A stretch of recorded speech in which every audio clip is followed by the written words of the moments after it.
श्री स्वामी समर्थ सगळ्या मैत्रिणींना. तर मैत्रिणींनो, माझ्या मुलींचं बघा हे लपून छपून काय खायचं चाललेलं आहे. लाडू चिवडा अजिबात खात नाहीत बरं, काही खात आहेत लसणाची चटणी. आता माझ्या छोट्या मुलीला विचारलं होतं मी लसणाची चटणी बनवणार आहे, तोंड असं वाकडं केलं होतं आणि आता बघा मिटक्या मारत खात आहे. कारण की होतेच इतकी चवीला सुंदर, खमंग अशी होते आणि 2 महिने आरामात टेकते. पण 2 महिने राहतच नाही, त्याच्या अगोदरच संपून जाते. काही नाही हो, अगदी साधी सिंपल रेसिपी आहे. कढई गरम करून घेतली, त्याच्यामध्ये साधारण 2 ते 3 चमचे तेल टाकून घेतलेलं आहे. जिरं टाका 1 चमचावर. त्यानंतर 1 वाटीभर मी खोबरं टाकलेलं आहे. सगळे जे पदार्थ आहेत ना ते मंद आचेवरती छान खरपूस भाजून घ्या, जेणेकरून तुमची चटणी जास्त दिवस टिकेल.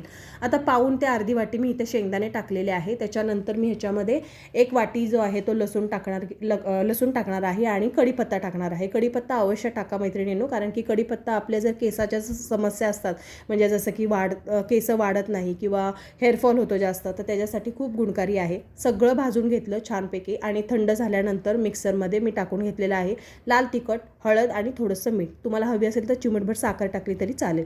ओबडधोबड सगळं वाटून घ्या आणि अशी खमंग आपली चटणी तयार आहे.